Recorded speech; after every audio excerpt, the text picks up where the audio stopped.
صحیح بخاری اور صحیح مسلم کی متفق علیہ حدیث ہے، آپ صلی اللہ علیہ وآلہ وسلم نے فرمایا کہ اپنے گھروں میں نماز پڑھا کرو، آدمی کا فرض کے نماز کے سوا سب سے افضل نماز پڑھنا وہ ہے جو وہ نفلی نماز اپنے گھر میں پڑھتا ہے۔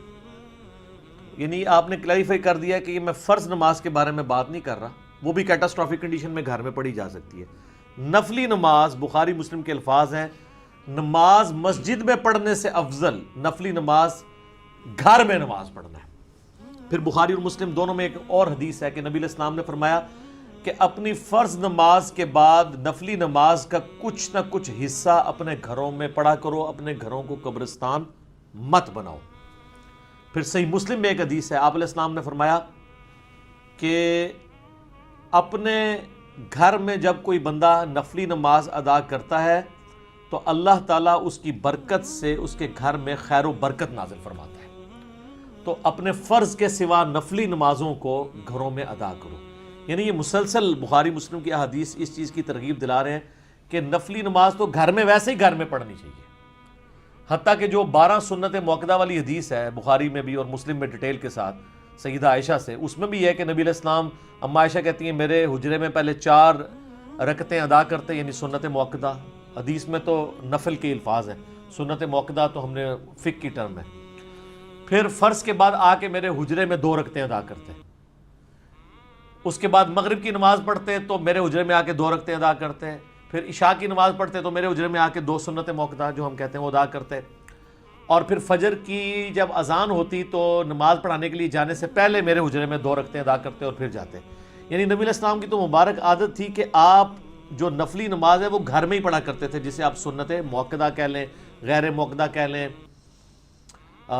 وتر کہہ لیں، یہ ساری کی ساری کیٹیگریز ہیں، مین 2 کیٹیگریز فرض اور نفلی نماز، تو یہ ساری کی ساری چیزیں نفلی نماز کی کیٹیگری کے اندر فال کرتی ہیں۔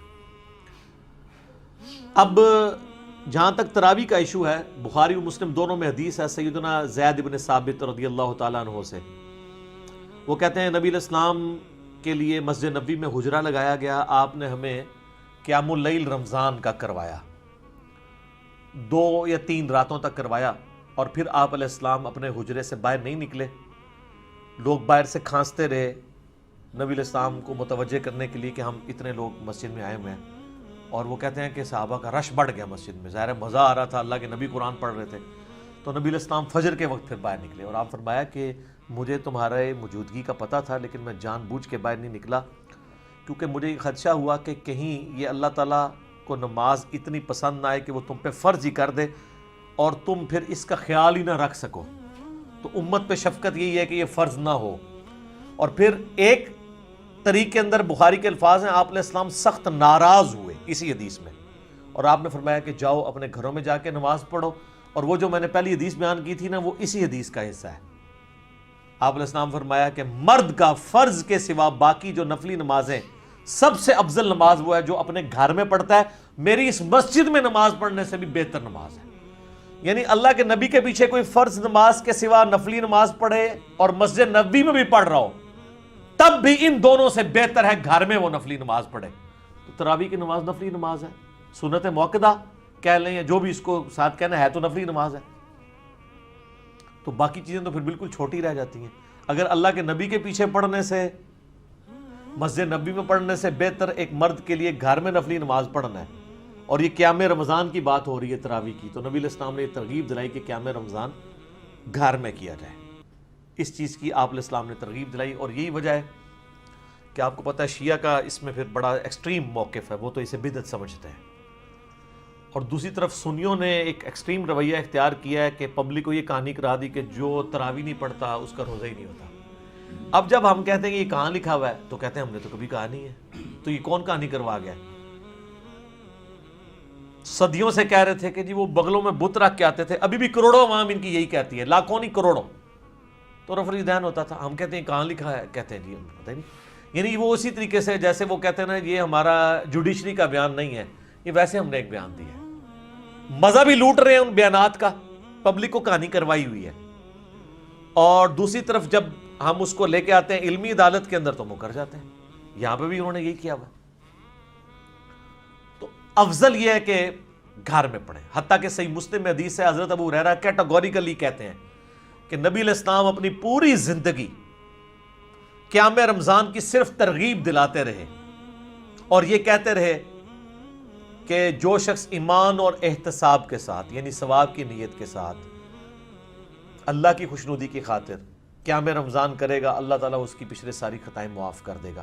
بس یہ ترغیب دلایا کرتے تھے. آپ علیہ السلام اس کی کوئی فرضیت نہیں بتایا کرتے تھے حتیٰ کہ آپ دنیا سے تشریف لے گئے. پھر سیدنا ابوبکر کا دور آیا اور یہ معاملہ اسی طریقے سے ان اٹینڈڈ چلتا رہا. پھر حضرت عمر کا دور آیا تو حضرت عمر کے بھی ابتدائی کچھ سال اسی طریقے سے گزرے. یہ مسلم شریف کی حدیث ہے. پھر صحیح بخاری میں آتا ہے, عبد الرحمن بن عبد القاری ایک تابعی ہیں, وہ کہتے ہیں ایک دفعہ میں حضرت عمر کے ساتھ رات کے وقت گشت پہ نکلا تو مسجد نبوی میں ہم آئے تو ہم نے دیکھا کہ صحابہ کرام ٹولیوں میں نا قیام اللیل کروا رہے ہیں. ایک حافظ آگے کھڑا کیے, 8-10 پیچھے کھڑے ہیں, تھوڑے فاصلے پہ دوسرے, اس طرح. جن لوگوں کو قرآن زبانی یاد نہیں تھا تو وہ سنے. تو حضرت عمر نے کہا کہ کیا یہ اچھا ہو کہ اگر میں ان کے لیے ایک امام مقرر کر دوں بجائے یہ ٹولیوں میں پڑھنے کے ایک امام کے پیچھے پڑھ رہے ہیں. تو واپس آ کے انہوں نے پھر ایگزیکٹو آرڈر جاری کیا کہ ابی ابن کعب کو مقرر کیا جائے. وہ آیا نا 4 بندوں سے قرآن سیکھو, ان میں ایک ابی ابن کعب بھی ہیں جو بخاری مسلم میں آتا ہے. ان کو مقرر کیا کہ لوگوں کو قیام رمضان کروائے. پھر چند دن بعد حضرت عمر مسجد نبوی, وہ کہتے ہیں میرے ساتھ ہی مسجد نبوی کے وزٹ پہ رات کو نکلے تو دیکھا کہ ایک امام ابی ابن کعب ان کو نماز پڑھا رہے ہیں اور باقی سب لوگ ایک امام کے پیچھے کر رہے ہیں. تو حضرت عمر بڑے خوش ہوئے اور فرمایا کہ الفاظ ہیں جو اکثر وہ لوگ یوز بھی کرتے ہیں, نعمت البدعۃ ھذہ, یہ کتنی اچھی بدعت ہے. وہ کہتے ہیں دیکھیں جی اچھی اور بری بدعت ہوتی ہے. ہمارا ایک معصومانہ سوال ہے, اس میں بدعت کہاں سے ہوئی ہے؟ کیا نبی علیہ السلام نے اپنی زندگی میں 3 دن تراویح نماز جماعت سے نہیں پڑھی؟ تو جو کام اللہ کے نبی نے زندگی میں ایک دفعہ بھی کیا ہو, اگر اس کو کوئی شخص روزانہ کرتا ہے وہ بدعت کیسے ہو سکتا ہے؟ نمبر 1. نمبر 2, نبی علیہ السلام نے اس کو ایز اے سنت جاری فرمایا اور کہا کہ مجھے یہ خدشہ ہے کہ کہیں فرض نہ ہو جائے. تو نبی علیہ السلام کی وفات کے بعد تو وہی کا سلسلہ منقطع ہے, تو فرض ہونے کے چانسز نہیں ہے. اس لیے حضرت عمر نے اس کو صرف فیسیلیٹیٹ کیا اور کہا اس کو یہاں لغت کے معنوں میں لیا جائے گا, اصطلاحی بدعت نہیں ہے. کتنا اچھا کام ہے, رینیو جو میں نے کر دیا. اور یہ وہ کہہ کر ساتھ انہوں نے ایک جملہ بولا, یہ صحیح بخاری میں 2010 نمبر حدیث ہے. یہ مجھے زبانی یاد ہے کیونکہ اس کے اندر بڑے مدنی پھول ہیں. انہوں نے کہا اس سے بہتر وہ نماز ہے جو رات کے آخری پہر میں اٹھ کے ادا کی جاتی ہے.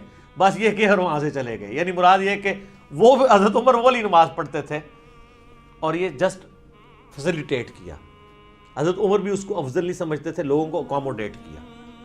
اس لیے شیعہ کا یہ موقف ہے کہ حضرت عمر نے جو شروع کروایا وہ اس کو بدعت سمجھتے ہیں, وہ بھی ایکسٹریم پہ گئے ہیں. حضرت عمر نے کبھی بھی اس کو ایز اے فرض کے طور پہ جاری نہیں کیا, جسٹ ایک مستحب کے طور پہ کیا. اور خود بھی وہ آپ دیکھ لیں, انہوں نے تو نہیں پڑھی وہاں پہ نماز. جب ہم یہ کہتے ہیں خود تو کوئی نہیں پڑھی ہے, کہتے ہیں دیکھو جی یہ حضرت عمر وہ کہتے ہیں جی نعوذ باللہ, وہ کہتے کچھ تھے وہ کرتے کچھ. سر جو انہوں نے کہا انہوں نے وہی کیا ہے. انہوں نے کہا اس سے بہتر نماز جو ہے رات کے آخری پہر میں پڑھی جاتی ہے, کیونکہ بخاری مسلم میں کہ یہ حدیث ہے نبی علیہ السلام نے آخری پہر میں اٹھ کے یہ نفلی نمازیں ادا کی ہیں. تو حضرت عمر تو نبی علیہ السلام کے طریقے کے اوپر چل رہے تھے, ان کو وہاں پہ اکوموڈیٹ کیا. اس کی وجہ یہ ہے کہ بعض لوگ سست ہوتے ہیں میرے جیسے, وہ امام اگر پڑھا رہا ہو قرآن اس کو آتا ہو تو ان کو سننے میں زیادہ بہتر لگتا ہے. اکیلے اٹھ کے کون, ہر ایک کو قرآن بھی یاد نہیں ہوتا. ان پہ پھر وہ حدیث فٹ ہوگی جو جامعہ ترمذی میں, ابو داؤد میں ہے, مشکات میں موجود ہے کہ جو شخص امام کے ساتھ قیام کرتا ہے اسے پوری رات کے قیام کا ثواب مل جاتا ہے. اس سے بھی آسان ہے, صحیح مسلم میں حدیث ہے. ایک تابعی کہتے ہیں میں مسجد نبی میں داخل ہوا تو حضرت عثمان غنی رضی اللہ تعالیٰ عنہ مغرب کی نماز کی تھوڑی دیر بعد مسجد میں ہی آ گئے اپنے دور خلافت کے اندر, حالانکہ شام میں بھی بڑا ٹائم پڑا تھا. تو مجھے انہوں نے دیکھا تو مجھے انہوں نے کہا بیٹا میں تمہیں ایک بات بتاتا ہوں, میں نے اللہ کے نبی سے یہ بات سنی تھی, جو شخص عشاء کی نماز جماعت سے پڑھے اسے آدھی رات کے قیام کا ثواب ملے گا, اور جو فجر بھی پڑھ لے اسے پوری رات کا قیام, آدھی کو عشاء کور کرے گی آدھی کو فجر. تو حضرت عثمان یہ بتانا چاہ رہے تھے, یہ صحیح مسلم میں حدیث ہے کہ میں جو عشاء کی نماز سے اتنی دیر پہلے آ گیا ہوں نا, اس لیے کہ میں چاہتا ہوں کہ میں تکبیر اولیٰ کے ساتھ نماز پڑھوں, آدھی رات کا قیام حاصل کر لوں. الحمدللہ. تو یہ بھی ایک آسان طریقہ ہے. لیکن جن لوگوں کو قرآن نہیں آتا وہ بیچارے کیا کریں, ظاہر ہے کہ وہ پھر امام کے پیچھے پڑھیں گے، کیونکہ تراویح کا مقصد رکھتے ٹپانا نہیں ہے، ادھر مقصد جڑا ہے وہ قرآن سننا ہے۔ اس لیے آپ دیکھیں گے امام ترمذی نے 806 نمبر حدیث کے نیچے بحث کی ہے کہ اس کی رکعتوں کے بارے میں کتنا اختلاف ہے، بعض کہتے ہیں 20 ہیں، بعض کہتے ہیں 41 ہیں، اور وہ کہتے ہیں احمد بن حنبل کہتے ہیں میں اس پہ کوئی کلام نہیں کرتا ہوں، ٹھیک ہے۔ امام شافعی کہتے ہیں میں نے اہل مکہ کو 20 کے اوپر پایا، ٹھیک ہے، اگرچہ اس کی سند بیان نہیں کی امام ترمذی نے، کیونکہ امام ترمذی کا تو امام شافعی سے سماع ثابت نہیں ہے، وہ تو احمد بن حنبل اور کے بھی آگے امام بخاری سے کے شاگرد ہیں۔ بہرحال چلیں ہم for the sake of argument ان کی یہ بے سند بات مان بھی لیں، تو دلیل تو اس سے یہ ثابت ہو گیا کہ امام ترمذی خود مانتے ہیں کہ کوئی اتفاق نہیں ہے، یہ نفلی عبادت ہے، کوئی جتنی مرضی کر لے۔ ہم یہ کہتے ہیں بخاری مسلم میں جو ام عائشہ کی حدیث ہے رمضان یا غیر رمضان 11 رکعت معمول تھی، بخاری مسلم میں ملتا ہے 13 رکعت کا بھی ملتا ہے، 15 کا بھی 17 کا بھی نفلی نماز کے طور پہ۔ عطا ابن ابی رباح سے 20 رکعت بھی ثابت ہے، ہم نے کبھی اس پہ فتویٰ نہیں لگایا، بلکہ ہمارے بھائی جو 20 والی میں پڑھتے ہیں ہم کہتے ہیں 20 پوری کر کے آئیں تاکہ قرآن کا آپ وہ حصہ سن کے آئیں، اصل مقصد تو قرآن سننا ہے۔ اور اہل حدیثوں کو زیادہ تکلیف ہوتی ہے تو میں ان کو کہتا ہوں ابو داؤد میں حدیث سیدنا طلق بن علی ولی اٹھاؤ، علی بن طلق والی، جنہوں نے پہلے قیام اللیل کروایا ایک جگہ، پھر گھر گئے، اپنے گاؤں میں واپس پہنچے تو وہاں لوگ مسجد میں انتظار کر رہے تھے، کہتے ہیں حضرت ہم تو آپ کے انتظار میں بیٹھے ہوئے ہیں تو آپ ہمیں قیام کرائیں۔ انہوں نے جا کے دوبارہ وہاں قیام کروایا، اور جب وطر کی باری آئی تو مصلی چھوڑ دیا اور کہا کہ میں نے نبی علیہ السلام سے سنا تھا کہ رات میں ایک دفعہ ہی وطر پڑھ سکتے ہیں، تو میں وطر پہلے پڑھے ہوں، تم اپنا امام مقرر کر لو، تو میں وطر نہیں پڑھاؤں گا۔ تو میں کہتا ہوں اگر انہوں نے 8 پڑھائے تھے ادھر 8 ادھر پڑھائی، 16 نے پھر بھی پڑھی ہیں نا انہوں نے، تو وہ 11 والی مت تو ٹوٹ گئی نا، تو اس کو زیادہ جھگڑا نہ بنایا جائے۔ لیکن اصل بات یہ ہے کہ اس کا مقصد ہے قرآن سننا، اور صحیح مسلم میں حدیث ہے کہ سب سے افضل نماز وہ ہے جس کا قیام سب سے لمبا ہو۔ کتنی پوائنٹ کی بات ہے۔ اب جو 20 تراویح پڑھ رہا ہے اس کا رکعتیں پوری کرنے پر زیادہ زور ہوتا ہے، قیام مختصر ہوتا ہے۔ جو 8 پڑھ رہا ہوتا ہے اس کا قیام کے اوپر زور ہوتا ہے اور قرآن سننے کا مزہ آتا ہے، یہ نیچرل چیز ہے۔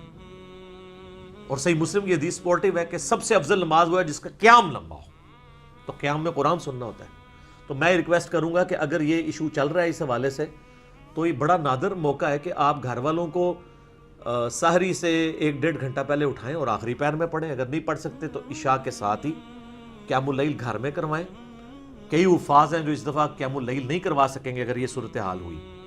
ابھی پرائم منسٹر کہہ رہے ہیں کہ انہوں نے 25 کو اناؤنس کرنا ہے، پتہ نہیں اب ہو سکتا ہے ریلیکسیشن آ جائے، واللہ عالم۔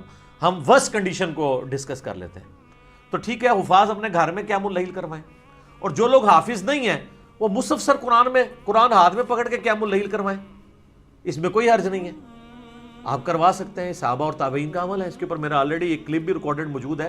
صحیح بخاری میں انٹرنیشنل نمبر کے مطابق 692 نمبر حدیث کی ہیڈنگ میں امام بخاری نے تعلیقاً یہ نقل کیا ہے کہ سیدہ عائشہ کا غلام تھا زکوان، جو ان کو نماز پڑھایا کرتا تھا مصحف اپنے ہاتھ میں پکڑ کے، لیکن امام بخاری نے اس کی سند نہیں لی۔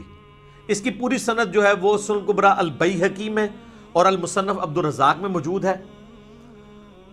اس کے اندر موجود ہے کہ وہ رمضان کا قیام کروایا کرتا تھا، اور پوری سند کے ساتھ ہے، تو اس سے ثابت ہوا کہ امام مصحف پکڑ کے بھی قیام کروا سکتا ہے۔ اچھا، ایک دوسری صورت ہے جو آتی ہے مصنف ابن ابی شیبہ میں کہ انس ابن مالک رضی اللہ تعالیٰ عنہ اپنے شاگردوں کو امامت پہ فائز کرتے اور خود پیچھے مصحف اٹھا کے ان کی سماعت کیا کرتے تھے، ان کی غلطیاں ہائی لائٹ کرتے تھے، یعنی سامع بھی مصحف اٹھا سکتا ہے، لیکن ہر بندہ نہ سامع بنایا کرے، یہ بڑا طریقہ ہوتا ہے لقمہ دینے کا۔ ہر بندے کو نہیں ہے کہ بعض اوقات وہ متشابہ آیات آتی ہیں، خام لقمہ دے دیں گے، کنفیوز ہو جاتا ہے، وہ قاری 1-2 آیات آگے جا کے اس کو خود اندازہ ہو جاتا ہے، وہ واپس آ جاتا ہے۔ جو ایکسپرٹ لوگ ہیں وہی صرف لقمہ دیں، ادروائز وہ قاری پھر کنفیوز ہو جاتا ہے، اور آپ دیکھتے ہیں کہ جگہ لڑائی بھی ہو جاتی ہے۔ اور ویسے اب قاریوں کے لیے چھلانگیں مارنا بھی مشکل ہو گیا۔ پہلے جب ہم چھوٹے چھوٹے تھے قاری بڑی 2-2 3-3 رکوعوں کی چھلانگیں مار دیتے تھے، جو کمزور ہوتا تھا نکل جاتے تھے، پیچھے کوئی سامنے کے ساتھ ملا ہوتا تھا۔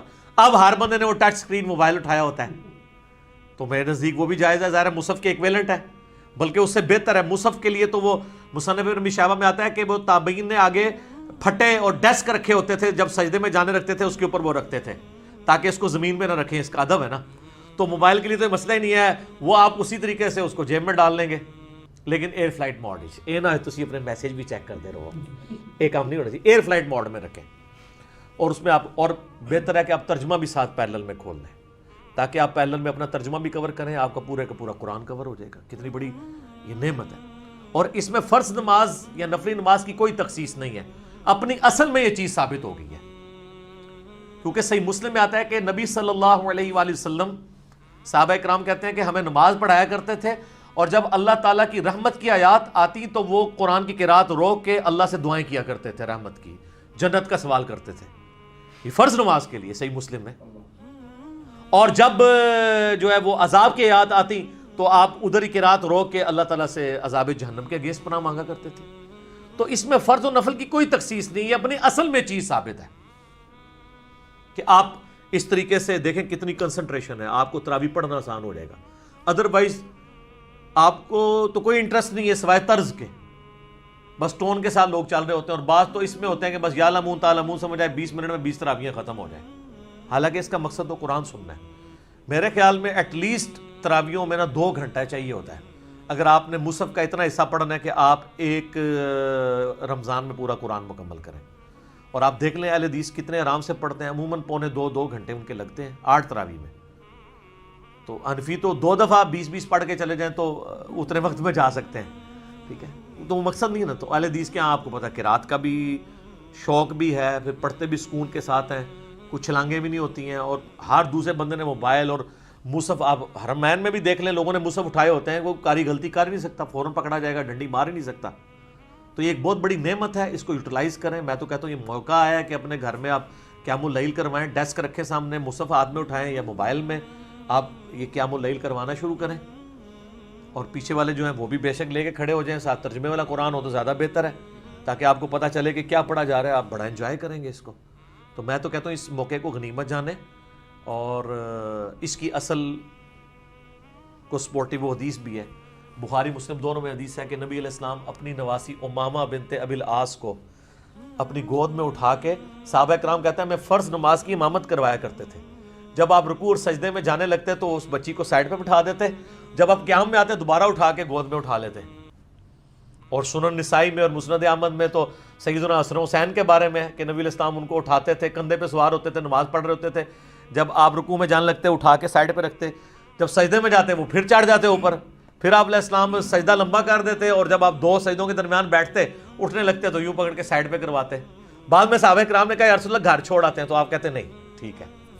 تو یہ اصل موجود ہے کہ اگر بچوں کو، نواسوں کو اٹھا کے آپ فرض نماز پڑھا سکتے ہیں تو سر مصحف اٹھا کے کیوں نہیں؟ یہ اس کی اصل ہے،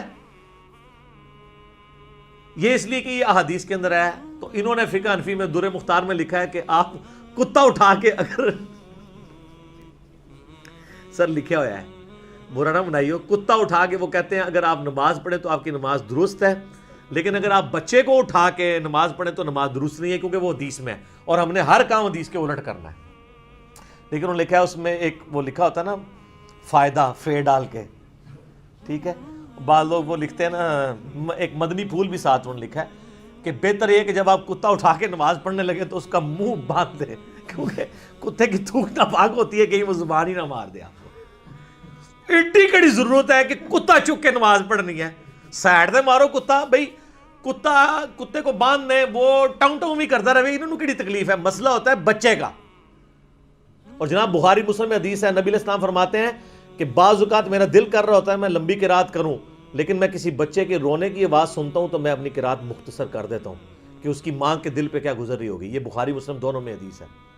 تو بچے کی تو پھر بھی امپورٹنس ہے، کتے کو اٹھا کے نماز، وہ کہتے ہیں کتے کو اٹھا کے پڑھیں تو ہو جائے گی، بچے کو اٹھا کے پڑھیں گے تو نہیں ہوگی، اس لیے کہ بخاری مسلم میں لکھا ہے، وہ بابوں نے بتایا۔ تو سر اس لیے تو ہم کہتے ہیں کہ مرنے سے پہلے اے مسلمان کر لے اس پہ غور، کتابوں کا خدا اور ہے، بابوں کا خدا اور، کتابوں کا جہاں اور ہے اور بابوں کا وکھرا جہاں اور،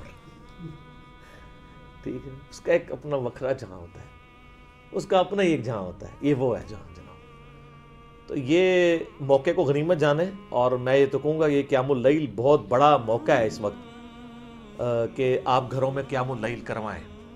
اگر تراویح بندی لگتی ہے تو یہ نہیں ہے کہ آپ تراویح سے جان چھڑا لیں، قیام اللیل سے قرآن اور ویسے تو پورا سال ہی قیام اللیل ہونا چاہیے. ابھی بھی کئی قاری حضرات ہیں جو یعنی جو جہری نمازیں ہیں ان میں پورا قرآن کور کرتے ہیں, ایٹ لیسٹ فجر میں وہ کرتے ہیں, اس لیے کہ وہ چاہتے ہیں کہ ہمیں سال تک پورے یعنی اگلے رمضان آنے تک قرآن یاد بھی رہے. سال بعد کھولیں گے تو کئی ایک آیات پھر بھول بھی جاتی ہیں, تو اس میں آسان طریقہ یہ ہے کہ آپ کنٹینیوس اس کو کور کرتے رہیں. تو میں سمجھتا ہوں اگر گورنمنٹ نے اس طرح کی پابندی لگائی ہے تو اس میں کوئی ایسا مسئلہ نہیں ہے, آپ اس کو یوٹیلائز کریں اور اس کو ایک اپرچونٹی سمجھیں قرآن کو گو تھرو کرنے کی. تو گھروں میں تراویح کا اہتمام کریں, مسجد میں اگر نہ بھی ہوئی گھروں میں جماعت کے ساتھ کریں, خصوصاً جو بچے حافظ ہیں. لیکن وہی کوارنٹین میں ہی رہتے ہوئے یہ نہیں ہے کہ ایک بچہ دوسرے گھر میں جائے پھر ایشو اپنی جگہ رہے گا, اپنے اپنے گھروں میں رہے. دیکھ کے تو ہم قرآن پڑھ ہی سکتے ہیں نا. اچھا یہ بھی ضروری نہیں ہے کہ آپ نے پورا مصحف کور کرنا ہے, جتنا آپ کے لیے آسانی ہے آپ وہ پڑھ لیں, ایک پارہ ختم کر لیں. میں کہتا ہوں سورہ بقرہ بھی اگر کوئی ترجمے کے ساتھ ختم کر لے پورے رمضان میں تو سر اس نے بہت کچھ حاصل کر لیا. یہ تو آپ پورے رمضان کی بات کر رہے ہیں نا. الموطا امام مالک میں آتا ہے, بخاری میں تو آیا تھا نا کہ ابی ابن کعب کی ڈیوٹی لگائی. الموطا امام مالک میں گولڈن چین کے ساتھ آتا ہے, یعنی امام مالک نے سنا ہے امام نافع سے اور عبداللہ بن عمر سے, اور ایک اور گولڈن چین, یہ تو خیر حدیث دوسری تھی, یہ جو حدیث میں بیان کرنے لگا ہوں اس میں بھی جو سائب بن یزید جو ہیں صحابی ہیں, اور ان کا پوتا جو ہے نا وہ ان سے سماعت کرتا ہے اپنے دادے سے, اور اس سے امام مالک نے سنا ہے. بہترین گولڈن چین ہے کہ تمیم داری اور ابی ابن کعب کو حضرت عمر نے ڈیوٹی لگائی کہ 11 رکعتیں رمضان میں پڑھائیں. اور اتنی لمبی قرات ہوتی تھی کہ صحابہ کہتے ہیں ہم ختم سیری جب یعنی سیری کا جو ختم سیری کا وقت ہونے والا ہوتا تھا اس سے اس وقت کے قریب کہیں جا کے فارغ ہوتے تھے, اور بعض اوقات لوگ تھک جاتے تو لاٹھیوں کے سہارے قیام اللیل کرتے تھے, یعنی سیری کا بھی وقت بڑا تھوڑا ملتا تھا. یہ الموطا امام مالک میں ہے. اور یہ ایسی چیز ہے جو ان کے گلے کی ہڈی ہے کہ جو ہم کہتے ہیں, یہ کہتے ہیں حضرت عمر نے 20 شروع کرائی ہیں, تو الموطا امام مالک جو روئے عرض پہ سب سے پہلے حدیث کی کتاب ہے اس میں تو لکھا ہے حضرت عمر نے 11 رکعت شروع کروائی ہے. وہ کہتے ہیں جی 11 بھی تھی لیکن وہ 20 والی بھی آگے ایک روایت ہے, وہ روایتی منقطع ہے. یزید بن رمان نے تو حضرت عمر کا زمانہ ہی نہیں پایا.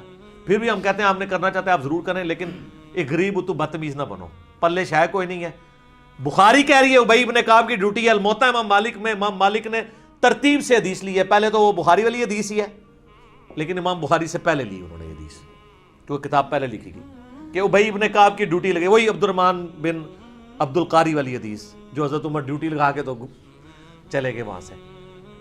اور ابی ابن کعب کا لکھا کہ انہوں نے 11 رکعت پڑھائی, اور اس میں الفاظ ہیں کہ امام 8 یعنی جب تراویح کی رکعت میں یعنی 11 رکعت پڑھایا کرتے تھے, اور سورۃ البقرہ امام جب 12 رکعتوں میں ختم کرتا تھا نا تو ہم اس وقت ریلیکس کیا کرتے تھے کہ یار 8 سکون ہے, ادروائز وہ ظاہر 8 رکعتوں میں کرتا تھا. 12 اس طرح بن گئی نا کہ 8 قیام اللیل کی ہو گئی, اور وطر کی 2 رکعتیں 10, اور 2 عشاء کے فرضوں کی 4 رکعتیں, تو یہ 12 رکعتیں اس طرح پوری ہو جاتی ہیں. تو لہٰذا اہل حدیث جو اکثر لوگ اعتراض کرتے ہیں نا کہ اہل حدیث عشاء کے فرضوں میں کیوں قیام اللیل شروع کروا دیتے ہیں, تو یہ جائز ہے. الموطا امام مالک میں سپورٹیو اس کو حدیث موجود ہے. تو صحابہ کرام تو جناب روزانہ سورہ بقرہ کے برابر پڑھتے تھے. تو سورہ بقرہ کتنے پڑھتا ہے؟ 2.5 پاڑے پڑھتے تھے, اور جا کے ساری کے قریب فارغ ہوتے تھے. اس کا مطلب یعلمون تعلمون نہیں پڑھتے تھے, سکون سے پڑھتے تھے. اچھا میرا سوال ہے, برا نہیں منانا آپ نے, یہ آپ کے بزرگ جو روزانہ 3 قرآن اور 8 قرآن رات کو پڑھتے تھے وہ کیسے پڑھتے تھے؟